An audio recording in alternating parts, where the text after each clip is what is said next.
Vocês estão bom? Eu também estou. Boa noite, gente. Estamos ok aí para entrar ao vivo? Muito bom. Como esse conteúdo... Eita, boa, tudo bem? Como esse conteúdo é atemporal, né?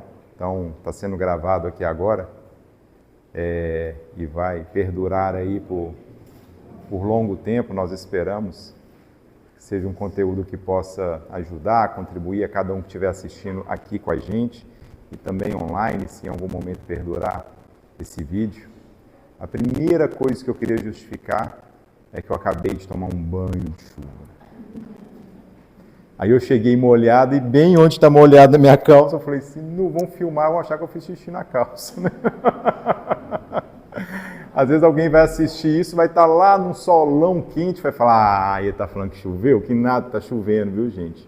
BH, 16 de janeiro, nós estamos sob fortes chuvas aqui hoje. E eu sou motociclista.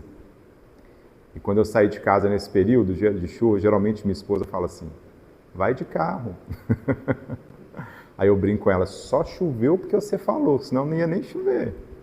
A gente não dá o braço a torcer, né? Homem, né? Eu falo, não, nem ia chover, é porque você falou que está chovendo. Pessoal, e com muita alegria que eu recebi esse convite. Tá aqui, viu, Zezé? É sempre um grande prazer, sempre um grande prazer. O primeiro a aprender quando a gente traz um estudo sobre esse, sou eu. Então, a primeira coisa que eu tenho que fazer, obviamente, é entender um pouco sobre o que é o conteúdo, sobre o que eu vou falar, sobre como eu vou aprender esse conteúdo, associar e trazer. Então, que eu seja apenas um instrumento e que a espiritualidade permita que 100% do que eu falar aqui seja o que esteja no plano, que todos aqui, nós, a começar por mim, mereçamos ouvir. Sabe que eu fico com muita vontade em trazer isso aqui. Quando o Luiz falou assim, nós temos três pessoas novas aqui hoje. Hoje, não é possível que o Luiz vai falar que eu sou novo na casa, né? Sou quase de casa já, sou? Eu falei, será que sou eu? Não. Então, já vim aqui outras vezes, então fico muito feliz em poder trazer esse convite, que a gente possa refletir sobre a fé raciocinada. Quando a gente traz fé raciocinada, eu vou começar a falar por mim, né? Hoje de manhã eu já sabia que ia chover durante o dia. Então, pensar assim, Deus, permita que não chova à noite para que eu possa ir na palestra e de moto e que eu não molhe, essa é uma fé que, para eu tê-la, eu tenho que raciocinar. Ou talvez permitir, Senhor, que se chova, que eu esteja com minha capa de chuva, assim como eu estava. Eu não esperava que ela estivesse aberta e fosse molhar, mas eu me protegi. Eu saí de onde eu estava agora, eu venho do trabalho, e de onde eu estava agora, eu saí com um pouco mais de antecedência. Ainda assim, cheguei, eu queria ter chegado bem antes, mas ainda assim cheguei, o trânsito aí está bem tumultuado. E quando a gente começa a refletir sobre isso, sobre fé raciocinada, a gente começa só a pensar primeiro assim, o mundo que nós estamos inseridos sobre ele. Um mundo que nós estamos orbitando sobre uma transformação. Nós estamos no meio a uma mudança de uma faixa, saindo de um mundo de provas e expiações, e toda hora que a gente fala assim, não, mas que bom, né, que está nessa transição, que coisa boa, a gente ainda se choca com algumas coisas, e o que nos basta é a fé. A gente se choca com um monte de coisa, toda hora. São coisas que por muitas vezes vêm a nós como surpresas, e em alguns momentos fala assim, meu Deus, mas como ter fé? Eu não estou aqui sobre questões políticas e nem mesmo religiosas, eu estou falando de fatos. Essa semana semana passada, né, fomos surpreendidos com o início de uma grande confusão na América do Norte. O presidente dos Estados Unidos já falou, eu quero de volta um pedaço do trabalho que eu estou fazendo no canal que eu já fiz no canal do Panamá, desde o processo como foi, e se preciso for, eu vou usar de força militar, sim. Em algum momento eu quero um pedaço do Canadá e, se preciso for, eu vou usar de força militar, deveria ser um estado dos Estados Unidos.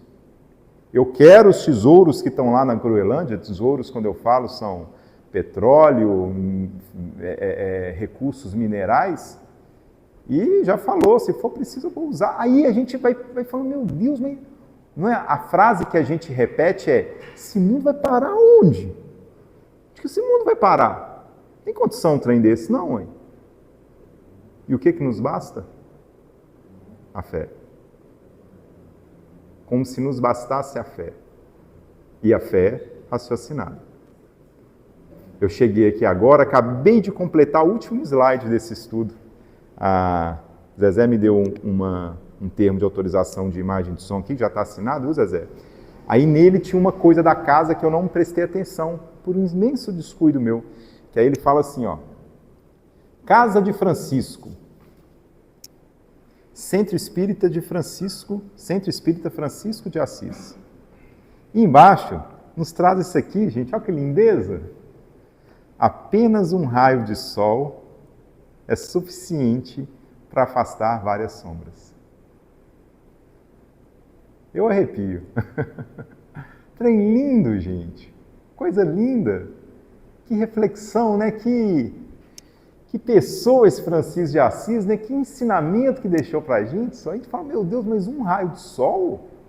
Que isso? É uma parábola? Como assim? Me fala mais sobre isso. Eu queria parar e refletir assim, Francisco de Assis, quando você criou isso aqui, o que estava na sua cabeça na hora? Porque é tão esplendoroso. Apenas um raio de sol é suficiente para afastar várias sombras.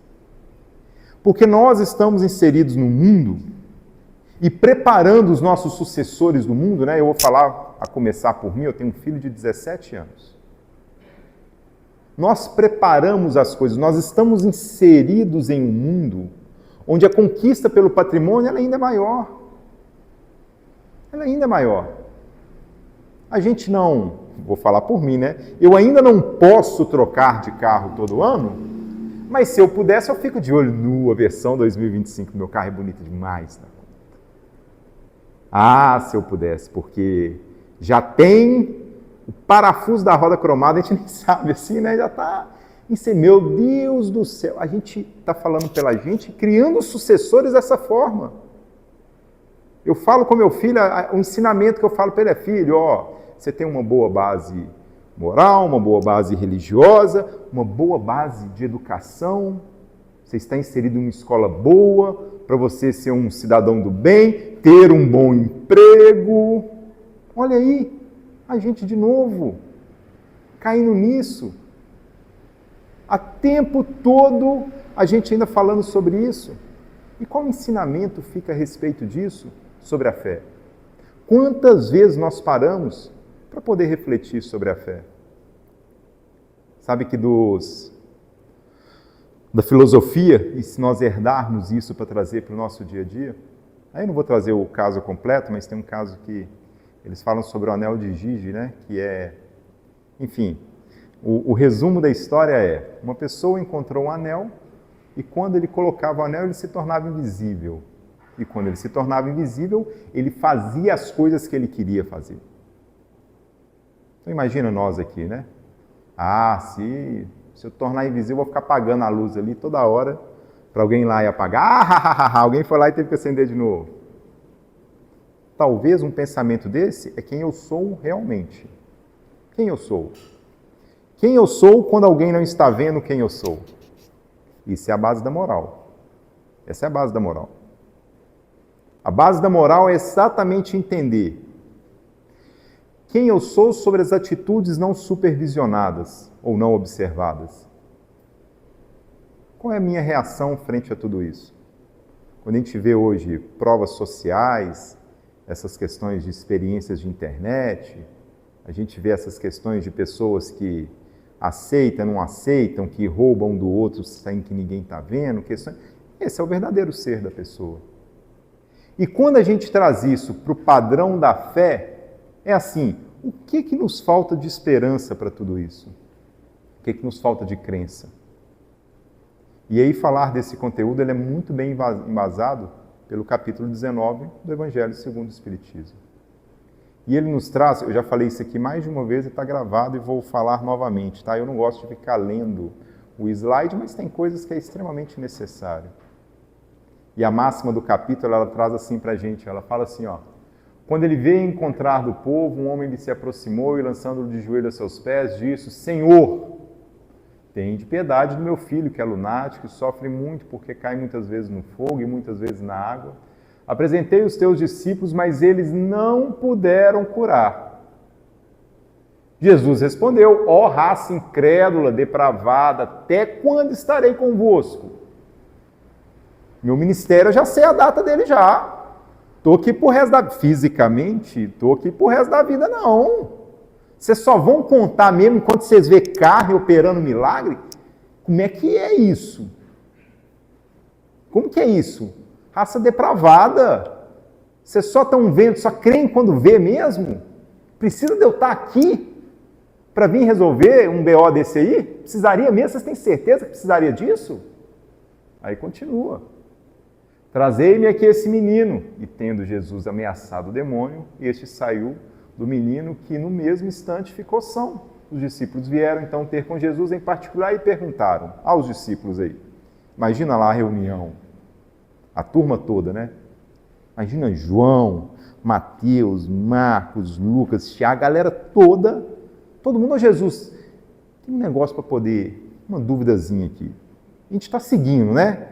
Não é para seguir, Jesus? É. Uai, Jesus, ensina a gente tudo aí, pô. Tem coisa que só você faz, a gente não faz. E aí, Jesus? Aí Jesus traz. Por que não podemos nós outros expulsar esse demônio? Perdão, ainda é a pergunta do discípulo. Respondeu-lhe Jesus. Por causa da vossa incredulidade. Pois em verdade vos digo, se tivesses a fé do tamanho de um grão de mostarda, direis a essa montanha, transportai-te daí para ali, e ela se transportaria, e nada vos seria impossível. São Mateus, capítulo 17, versículo 14 a 20. Ó raça de incrédulos, por que depende de mim? Por que eu tenho que estar aqui para poder fazer isso? E Jesus, da forma que expressa, quando necessário, dá umas cotoveladinhas e fala ali na firmeza para realmente entender, ó raça de incrédulos. Aqui, obviamente, a Bíblia, em todos os seus 2025 anos, na sua evolução, muita coisa aqui tem uma tradução, algumas traduções aqui se perdem algumas palavras, como talvez expulsar o demônio, talvez seria doutrinar. Enfim, eu não estou aqui para poder, nessas questões, é porque aqui o tom nos faz refletir assim, ele estava bravo? Talvez não. Talvez era a forma de expressar ali que foi necessária aquela fala para aquele momento daquela forma. Porque se a gente pegar muito recente, dos que conhecem aí, me perdoem, mas esse caso ele é o máximo, né? Quando o Chico Xavier, esse é um dos melhores causos do Chico, né? Chico viajando de avião, na poltrona, quietinho, sossegado, o avião decola, tudo ok, e o avião começa, um saculejo ali, outro saculejo lá, e Chico já aperta o cinto, e já começa a falar, valei-me minha Nossa Senhora, o negócio está feio, e começou a fazer orações e rezas em voz alta. E pelo que conta, da forma que lhe é contado, e Chico traz isso de uma forma muito clara, ele fala que Emmanuel saiu lá da ponta do avião e veio pisando firme, né? Ô Chico, o que está acontecendo? O que você está fazendo? Você está doido? Ele falou, o avião vai cair e eu vou morrer. Qual que é a resposta? Pois morra com educação.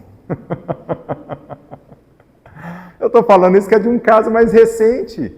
E aí quando a gente pega assim, Jesus trazendo isso, aí Emmanuel naquele momento, para aquela forma, para expressar ali a falta de fé de Chico, da incredulidade, falou assim, ó, o que vai acontecer, vai acontecer. A sua ação agora é no controle das suas emoções. Eu vou morrer, pois morra com educação. Não morra fazendo com que as outras pessoas ao redor de você percam sua fé, não. Eu sou um medroso para avião. Eu sou um medroso. Você também, Zezé? Nu! Eu tenho uma técnica que eu vou te ensinar agora, Zezé. Sente perto da aeromoça e fica olhando dentro do olho dela. Aí eu fico olhando dentro do olho dela.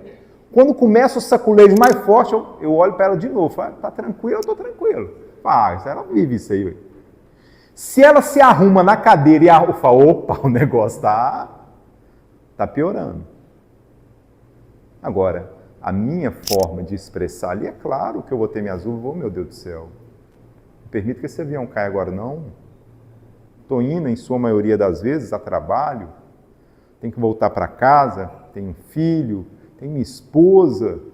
Tenho minha mãe, meus irmãos. Tanta coisa para fazer. Não estou podendo morrer por agora, né? A vontade de muitos ali é num grito. É expressar alguma coisa. É assim alguns os faz. Mas necessariamente, o quanto de nós ainda estamos dentro desse mundo que fala ali, ó raça incrédula e depravada. Ó raça incrédula. Porque a gente ainda pensa na fé nesse formato, a condição da fé inabalável. A condição da fé, porque nesse momento agora eu vou sentar aqui e vou esperar para ganhar na Mega Sena e eu creio que eu vou ganhar. Quais são as iniciativas? A primeira delas, né? Tá jogando? A minha esposa fala, tenho vontade de ganhar na loteria, mas eu tenho uma preguiça de mexer com esse negócio de bilhete. Vai adiantar? Vai. Se a gente buscar das formas que a gente vê, não é duvidando da fé alheia, quem somos nós para julgar? É pensando em nós mesmos. Em que momento a gente coloca a nossa fé como inabalável e não age frente às ações necessárias para que aquilo realmente aconteça sob uma orientação divina? Então, mais uma vez, vamos de textão aqui para a gente poder entender isso aqui. Fé inabalável é somente aquela que pode encarar a razão face a face em todas as épocas da humanidade. Mais uma vez, o que a gente traz para a gente lá aí a gente está continuando no Evangelho, tá? Diz vulgarmente que a fé não se prescreve. Prescrição é um termo que a gente fala mais ou menos assim, esse conteúdo aqui ele não vai se prescrever, não. Ele é um conteúdo que ele vai durar. Então a fé ela não vai prescrever. Né? Dívida prescreve. Dívida pode prescrever. Algumas coisas prescrevem. A fé não. Em alguns momentos, não nos culpemos por isso, nós podemos mesmo ter mais, menos. E entender isso, falar, meu Deus, mas agora eu acho que eu cheguei no meu limite. Fracos, somos mesmos. Falo por mim, falo por entender isso. Então, a primeira coisa é entender, a fé não prescreve, mas me falta fé. Em determinado momento, eu posso estar em uma oscilação dessa. E qual o problema disso? Qual o respeito em entender esse momento? E aí, quando a gente continua aqui, ele fala de onde resulta alegar muita gente que não lhe cabe a culpa de não ter fé. Sem dúvida, a fé não se prescreve, nem o que ainda é mais certo se impõe. Não. Ela adquire e ninguém que lhe esteja impedido de possuí-la, mesmo entre os mais refratários. Falamos das verdades espirituais básicas, não de tal qual crença particular. Não é a fé que compete procurá-los, a eles que lhes cumpre ir-lhe ao encontro e se buscarem sinceramente, não deixarão de achá-la. Aí está a reflexão. Porque o que eu preciso, então, para poder compreender o que é a fé dentro de mim? Buscar. Aí ele fala, tá buscando, né? Aqui, cadê? Buscarem sinceramente, não deixarão de achá-la. Tem depois, como certo, que dizem, nada de melhor desejamos do que crer, mas não podemos. apenas de lábios os dizem e não do íntimo, porquanto, ao dizerem isso, tampam os ouvidos. A prova, no entanto, chove-lhes ao derredor, porque fogem de observá-las. Da parte de uns, a descaso, a de outros, o temor de serem reforçados a mudar de hábitos. Da parte da maioria, ao orgulho, negando-se reconhecer a existência de uma força superior, porque teria de curvar-se diante dela. Eu fico só tentando trazer do senador Públio Lentulus, quando em Roma, buscando entender o seu poderio, a sua força, a forma de expressar, cada palavra como uma marreta que vai direto ali para poder machucar em algum momento. E sua filha, em determinado momento, com um problema, e ele vai lá e é necessário curvar-te diante de Jesus. E Jesus, para entender aquele momento dele, falou: opa, você me procurou na hora certa do dia, no momento correto. Agora, para isso, houve o quê? A gente falou sobre as provas do entanto chove ao redor, que pode observar das partes a um descaso, de outros momentos a serem forçados a mudar de hábito. A prova da fé está na mudança de hábito. A prova da fé está numa frase: quem pratica o espiritismo há mais de 10 anos? Há mais de 15 anos? Há 20 anos? Vocês são velhos. Há 20 anos, talvez, aos que estão praticando, eu não tive esse prazer de praticar há 20 anos. Há 20 anos se falava sobre reforma íntima?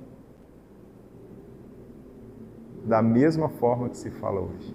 Há 20, há 30, desde 1800 e alguma coisa, a gente fala sobre reforma íntima e ainda não a praticamos. Como que vai ter fé? Os nossos hábitos são valorizados. Eu sou assim, eu vou morrer. Você me conhece? Ah, que dor. Falou: te conheço, meu filho, mas pelo amor de Deus, dá um saculejo.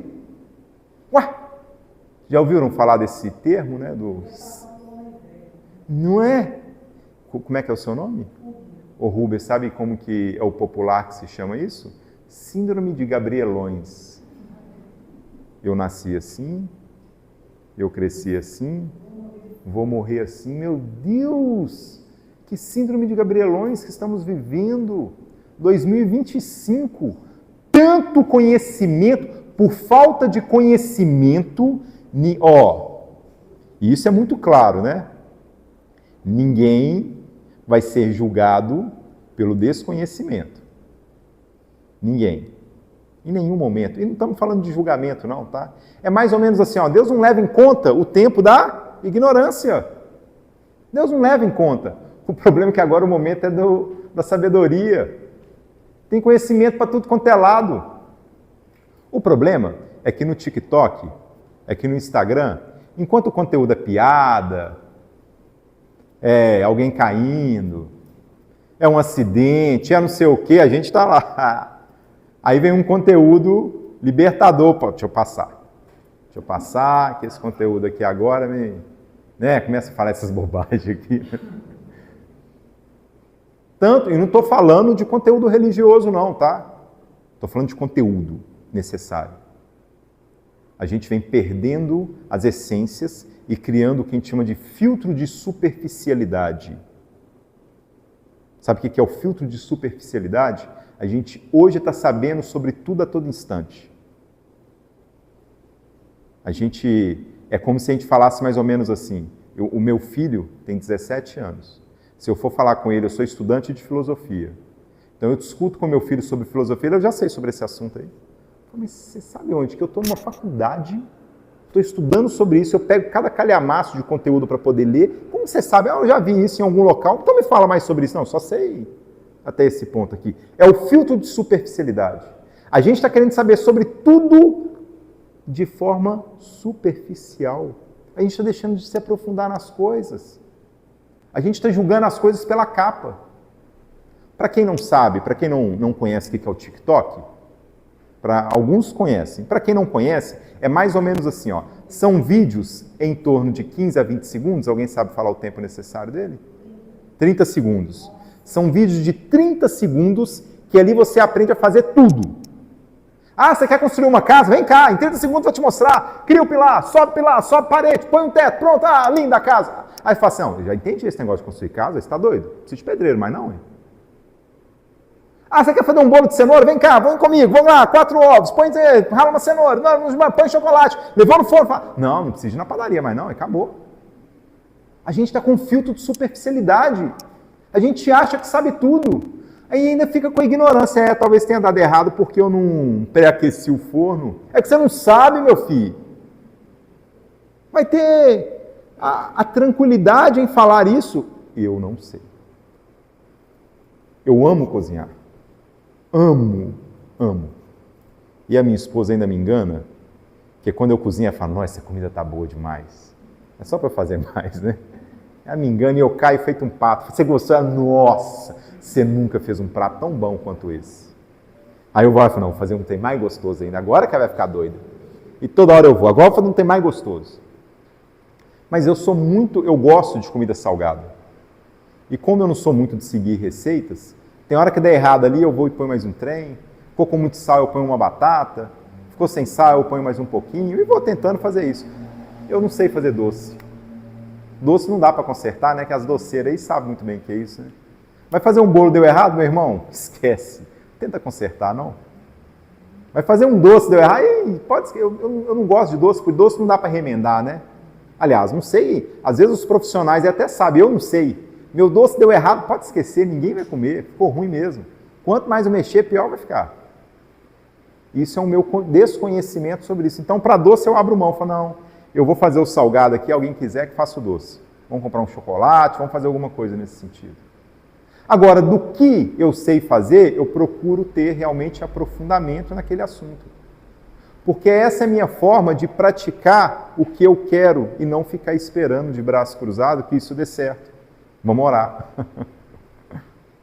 Porque o poder da oração acontece com a ação. É esse.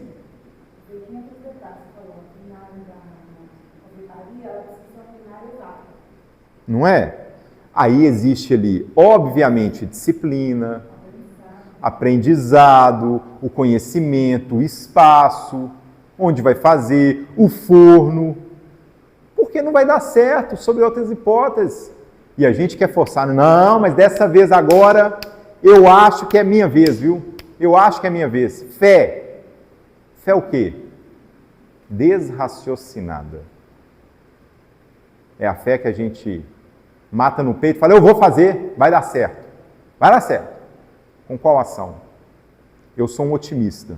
Eu sou extremamente otimista. Extremamente otimista. O meu jeito de fazer as coisas acontecerem com o meu otimismo é, primeiramente, eu tenho fé. Eu tenho fé.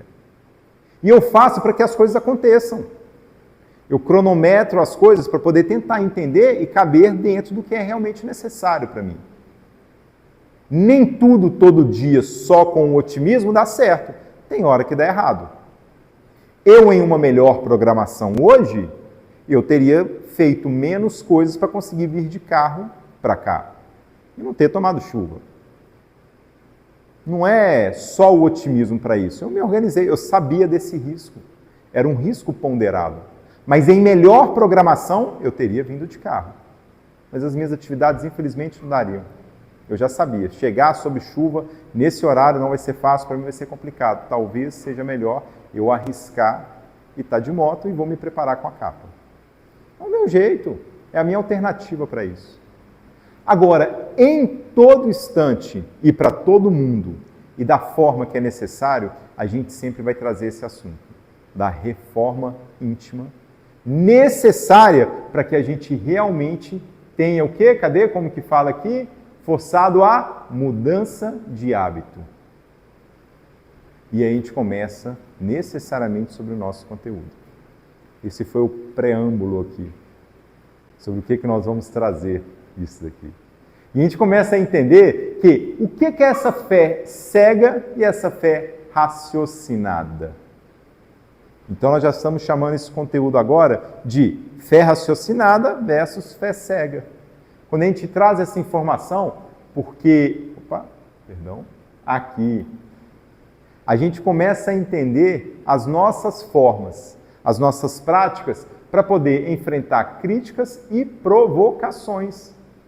O fortalecimento espiritual e moral, ele nos traz através da fé raciocinada. Ela é que entende que críticas são oportunidades de crescimento pessoal e que sua conduta correta é essencial para a sua evolução. E se nós buscarmos na nossa referência, está falando, bem-aventurados os que sofrem por perseguição por amor à justiça, porque deles é o reino dos céus. Bem-aventurados. Se a gente buscar por Kardec, nas dificuldades da decodificação das obras, a gente poderia perceber Kardec morrendo na praia uma dezena, uma centena de vezes. Chico Xavier.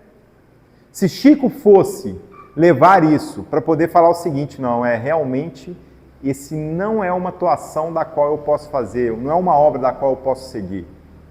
Ele teria desistido talvez com 5 anos, quando lhe impuseram mãos para lhe afastar o espírito, porque ele estava 7 anos, né? 7 anos, quando ele estava tomado pelos demônios. Não era isso? A Igreja Católica, a Igreja trouxe para ele e falou, isso é demônio, vamos tirar, demônio a gente tira. E Chico, naquele período, já sabia doutrinar a sua fé, porque ele chegava em casa e conversava com quem? Com a mãezinha dele. Ô mãe, o que eu faço? Ô mãe, como é que vai ser a condução para isso? Olha a fé sendo praticada para isso. E a mãe dele persistente. Essa é a condução, essa é a forma que nós vamos atuar. É isso mesmo. E é isso que nós fomos entender. Bem-aventurados os que sofrem perseguição por amor. E se a gente buscar, falar, não, vai lá em casa para você entender o que é perseguição, né? Vai lá em casa para você entender por que eu não faço culto no lar. Essa semana eu tenho uma cliente, óbvio que eu tento não misturar essas coisas. Eu tenho uma cliente, e aí essa cliente falou sobre questões, e ela começou a entrar, ela começou a se emocionar, eu perguntei para ela, falei assim, você está rezando? Ela falou, não, eu rezo. Eu falei, não é um conteúdo do qual eu deveria trazer, mas se você me trouxe a liberdade, você pratica o culto no lar? Ela falou, pratico. Sozinha. Eu falei, sozinha? Não é sozinha, né? Porque eu estou em casa ali, fisicamente eu pratico sozinho, mas eu estou praticando o meu culto no lar. Daí vem todas as questões quando nós pedimos orientação. Eu quero uma orientação espiritual, vou receber uma carta de um espírito amigo, e naquela carta, quando vem lá para a gente, fala assim, muito legal, meu irmão, a proposta é essa, tenha paz, tenha paciência, leia Paulo Estevão, fala, não, já começou com a leitura. Nem um livro de 400 páginas? Como é que uma orientação vem para eu ler um livro de 400 páginas? Porque é lá que está a prática do que vai ser necessário. É lá que está a prática. Se não for por lá, o caminho não tem outro, porque imagina. Você quer receber uma carta, então, eu estou falando de 400 páginas, Paulo Estevão, eu nem sei quantas páginas tem. Talvez mais, né? Talvez mais um bocado. É mais, talvez, né? Imagina, você quer receber uma carta de um espírito amigo que está ali. Você quer então que ele escreva 400 páginas para você? Você abusa com o médium que está escrevendo aquilo ali, ué. Ele simplificou. A gente, não, mas essa carta não era exatamente o que eu queria ler. Não era, não. Eu queria que fosse mais resumido. Não dá para resumir, meu irmão. A sua vida está complicada mesmo. Se fosse para resumir, viria um conteúdo resumido. A prática da fé é entender que naquele momento, sobre aquele desafio, aquela oportunidade de melhoria, vai me levar a partir daquilo. Dos que já passaram por doenças, dos que já passaram por cada situação, dos que já passaram por oportunidade de reposicionamento profissional, sabe o quanto que o fortalecimento da fé foi diferente para aquele momento.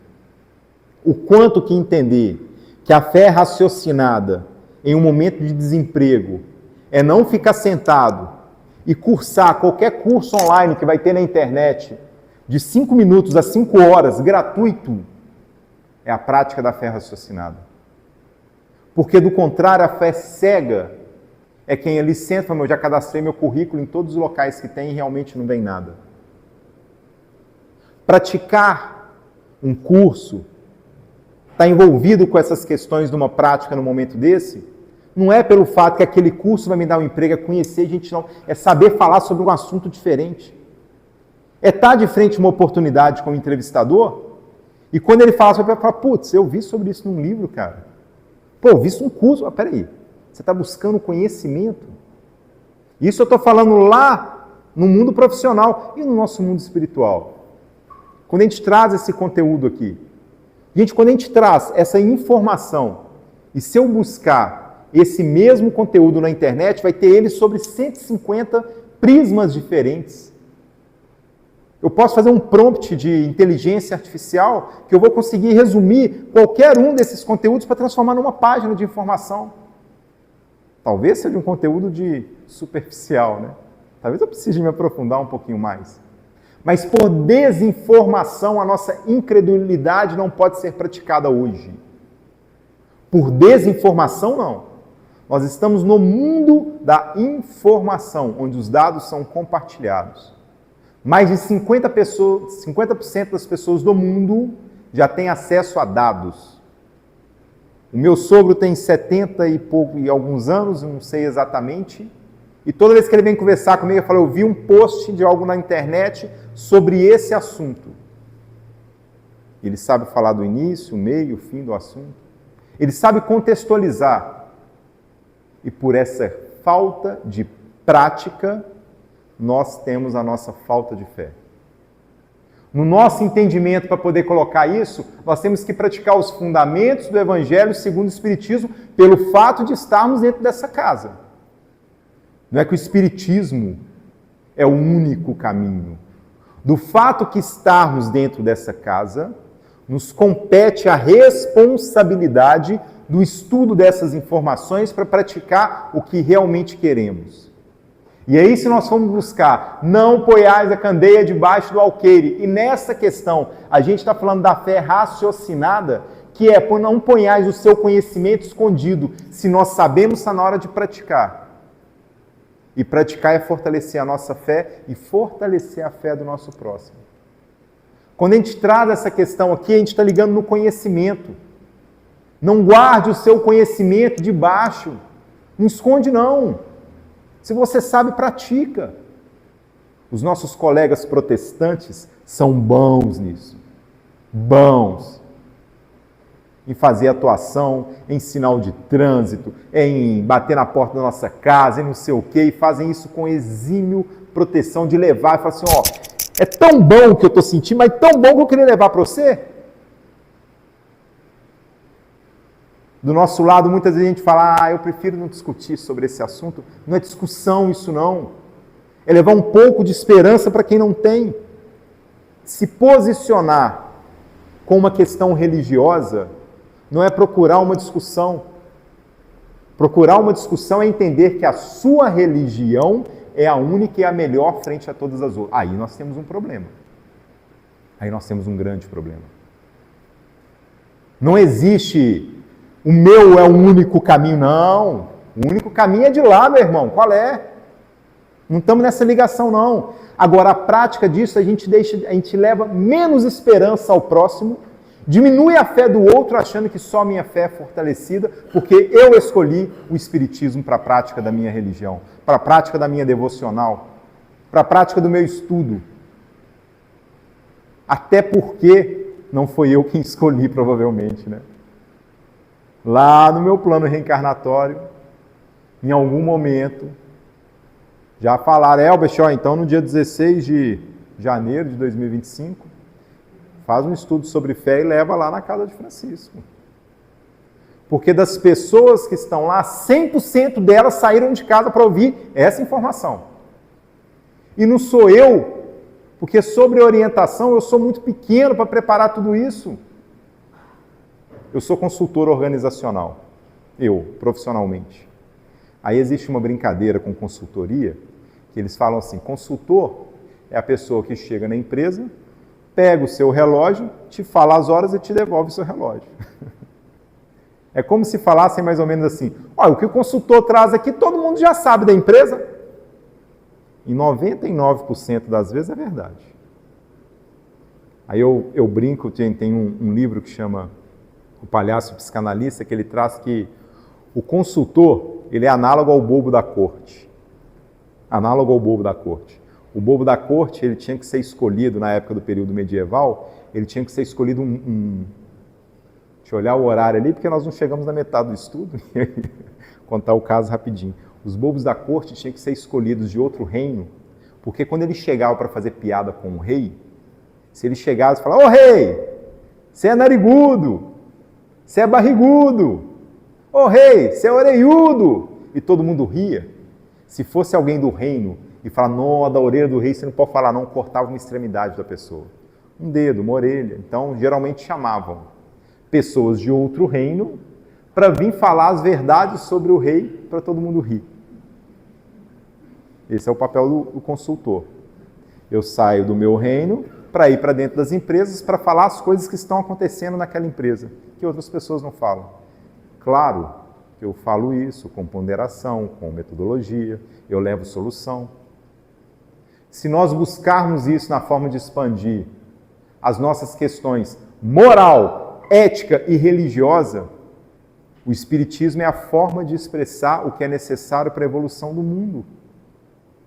E se a gente busca esse conteúdo para que ele tenha expansão, para que ele realmente seja transformador na vida do próximo, nós vamos perceber que 100% do que nós estamos falando é óbvio. Mas é muito óbvio o que você está trazendo? É o óbvio que tem que ser dito. É o óbvio que tem que ser dito. Quando nós trazemos isso aqui, que a fé que transporta a montanha, o poder da fé aliado à razão, à vontade e à ação, ele explica que a fé que transporta a montanha é uma metáfora para um potencial humano de superar desafio e transformar realidades, desde que essa fé seja firme, confiante e baseada no entendimento.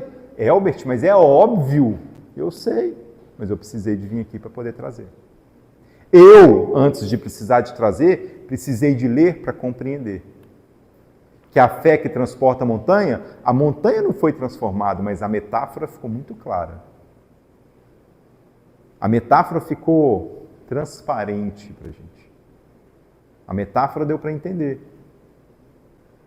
Deu para entender então. Então, isso aqui é me basear no que eu tenho de potencial humano e superar desafio e transformar em realidade? Exatamente. Em uma das orientações, o Dr. Bezerra, em uma dessas orientações, Dr. Bezerra prescreveu um medicamento para uma senhora. Provavelmente vocês também já sabem esse caso, tá? Mas é porque eu amo esses casos. E aí, quando ele prescreveu medicação mesmo. Então, em algum momento ele falou, a medicação aqui sei lá, tá? Hipoteticamente, Xarelto, que é uma medicação cara para melhorar a circulação sanguínea, enfim. Aí a senhora pegou a receita, que veio através do médium, e falou, nossa, mas não dou conta de comprar esse remédio, não. Ele é muito caro. Não dá. Aí o médium perguntou, né? E aí, doutor Bezerra, o que eu faço? E agora? Ela não dá conta de comprar, já falou que não tem dinheiro. Ele falou, pede ela para dividir a receita como se fosse comprimidos e pegar o papel e tomar o papel. Não é o material que transforma, é o espiritual. É a fé na transformação a partir disso. Se nós imaginarmos que água fluidificada é água, pomada do vovô Pedro é pomada, o que tem na transformação é a fé que eu imponho sobre aquela água. As moléculas dela na composição se transformam mesmo. nos estudos que o chinês ou japonês, me perdoem agora, fez, ele percebeu que aquela água muda sua composição sob exposição a determinadas energias. A USP de São Paulo já provou, por estudos claros, e aí me perdoem, porque agora não vou saber falar qual estudo, que a imposição de mãos em um momento de transmissão de energia, e o passe é uma transposição de energia, modifica aspectos moleculares que podem compreender a melhoras. Ó, raça de incrédulos, é a fé quem transforma.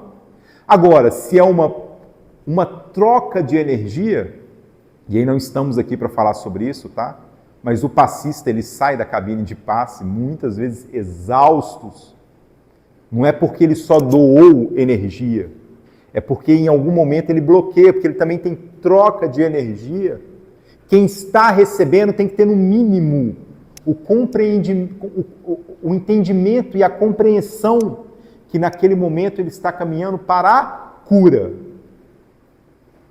física, moral, espiritual.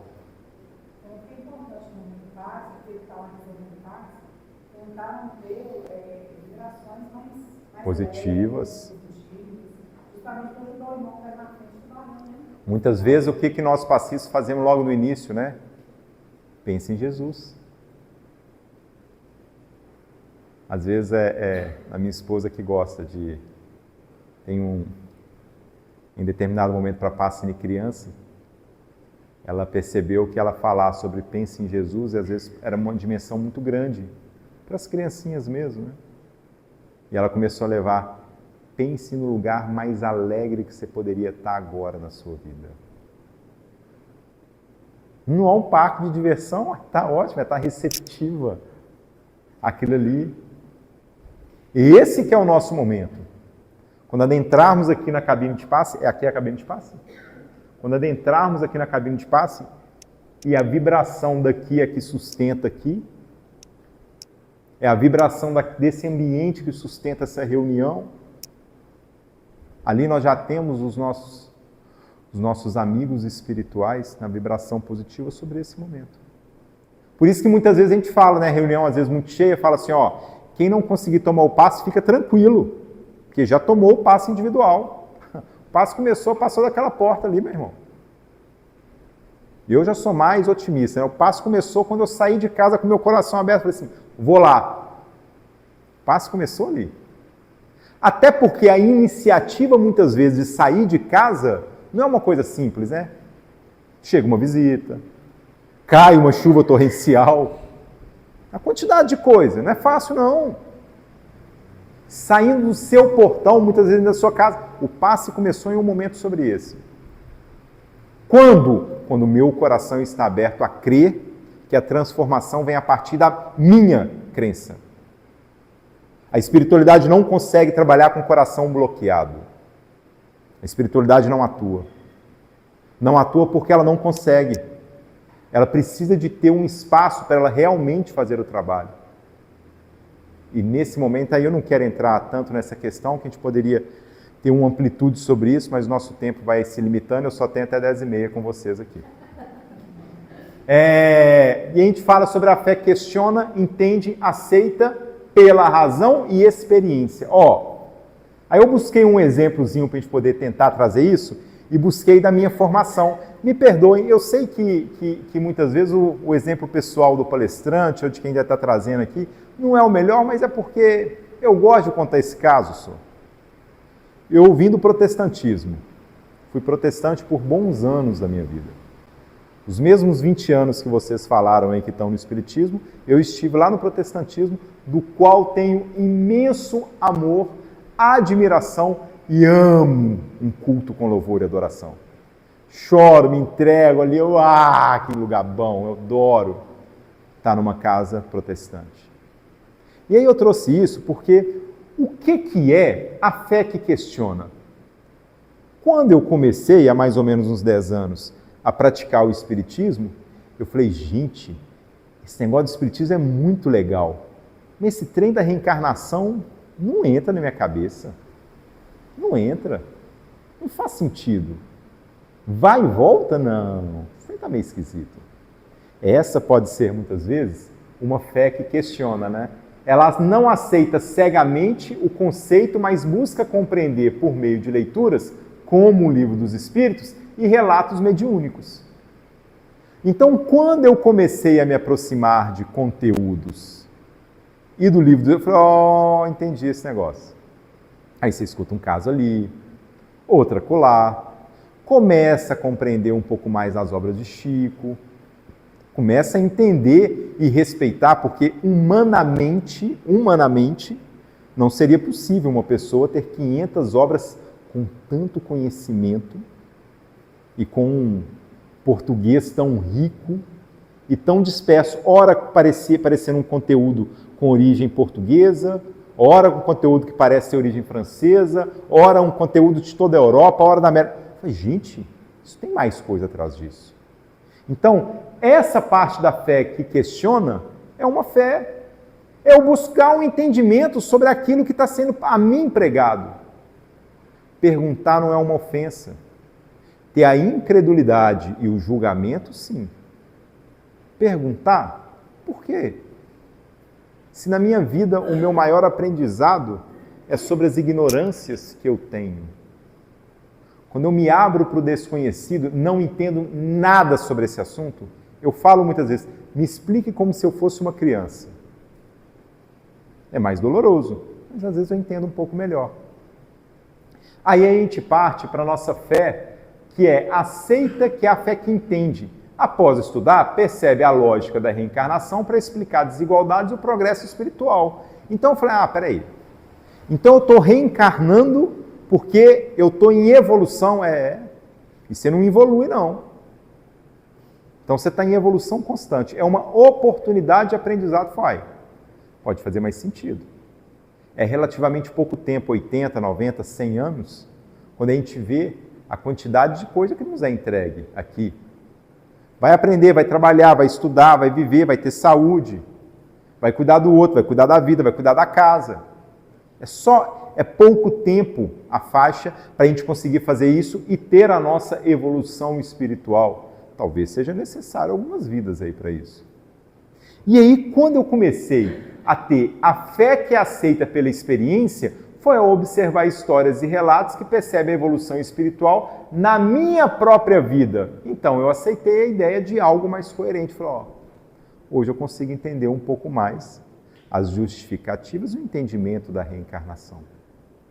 E está tudo bem o desconhecido, está tudo bem a fé que questiona, a que entende e a que aceita e a que experiencia, a que vive esse ponto na prática. É comum. Não acredito que vai ter isso não. Então talvez vai ter que ver, vai experienciar, vai entender o que é. Vai entender o que é um estudo para poder vivenciar. Vai entender o que é o dia a dia da prática na nossa doutrina. E aí, quando a gente começa a trazer tudo isso, a gente tem as reflexões das parábolas com um entendimento claro. Mas é muito lógico aí. É muito lógico sobre como uma casa é construída sobre a rocha e que eu preciso de uma casa. Que se ela for construída sobre uma rocha, o vento não vai derrubar. Isso é lógico. Mas tem gente construindo na areia. E com uma fé cega, que isso pode ter algum problema. A parábola aqui, quando eu falo sobre a casa, obviamente que eu não estou trazendo só isso. São as nossas construções do nosso dia a dia. Quantas coisas nós construímos e desconstruímos, quantas ideias. Ideias que a gente começa a ter e quando a gente busca alguma coisa, fala, meu Deus, como que alguém pensa nisso? A quantidade de coisa inteligente. Olha que coisa mais curiosa esse ring light aqui. Sabe, esse anel aqui que acende para poder gravar. Aí quando ele acende ali, o telefone fica no meio, acende uma luz, vem para cá, ajuda pra caramba. Gente, como é que alguém não pensou nesse trem antes? Por que alguém não inventou isso antes? Porque quem inventou teve a ideia e praticou. Enquanto o outro que teve a ideia falou, eu já tinha pensado nisso. Gente, por que eu não pratiquei? É a nossa prática do dia a dia. É a casa construída na rocha. Quantas coisas que a gente pega hoje e fala, gente, um negócio simples. Um microfonezinho desse aqui que conecta ali. Gente, por que eu não pensei nisso antes? Porque alguém pensou, praticou, foi lá, procurou dinheiro para poder inventar nisso. Obviamente que muita coisa tem histórico, tem dinheiro envolvido. Claro que tem, mas tem muita gente buscando recurso para isso, e ali sofrendo, batalhando dia a dia, e vai lá, deu certo, consegui. Todo mundo, quando vê as dezenas de situações das empresas bilionárias, trilionárias, tem empresários que já dormiram no sofá do escritório por muito tempo para conseguir construir aquela ideia e tirar do papel. Isso é a casa construída na rocha. E o nosso entendimento, aí já caminhando para o nosso encerramento, que é essa reflexão que eu queria trazer sobre a lição do caminho, verdade e vida, que nos é sempre entregue com um carinho imenso e a forma de só Chico escrever e de Emmanuel por ditar palavras tão leves. E aí, mais uma vez, peço licença a vocês para ler exatamente como está falando lá para a gente. Então ele traz aqui, na verdade, que é de Paulo, né, quando escreveu Cartas aos Romanos, capítulo 1, versículo 17, mas o justo viverá pela fé. E essa lição nos traz lá na Epístola de Romano, Paulo afirma que o justo viverá pela fé. Não poucos aprendizados interpretaram erradamente a assertiva. Supuseram que viver pela fé seria executar rigorosamente as cerimônias exteriores dos cultos religiosos, frequentar os templos, harmonizar-se com os sacerdotes, respeitar a simbologia sectária, indicariam a presença do homem justo, mas nem sempre vemos o bom ritualista aliado ao homem bom. E, antes de tudo, é necessário ser criatura de Deus em todas as circunstâncias da existência. Paulo de Tarso queria dizer que o justo será sempre fiel, viverá de modo invariável na verdadeira fidelidade ao Pai que está nos céus. Invariável. Mas agora uma circunstância complicada, eu estou invariável pelo Pai. A situação é difícil, o socorro vem dos céus. A prática é da moral. A prática é de quem eu realmente sou frente a essa dificuldade no que eu acredito. E aí, continuando para a gente poder encerrar, os dias são ridentes e tranquilos, tenhamos boa memória e não desdenhamos a moderação. São escuros e tristes, confiemos em Deus, sem cuja permissão a tempestade não desabaria. Veio o abandono do mundo? O Pai jamais nos abandona. Chegar as enfermidades, os desenganos e a ingratidão e a morte, eles são todos bons amigos por trazerem até nós a oportunidade de sermos justos, de vivermos pela fé, segundo a disposição sagradas do cristianismo. E aí até mesmo pela fé, né? Quando a gente fala de finitude do nosso fim, é uma certeza que nós temos. A nossa oportunidade é vivermos bem, com moral, ética, disciplina e religião na mesma balança. Muitíssimo obrigado pelo convite, sempre à disposição. Eu volto a palavra para vocês.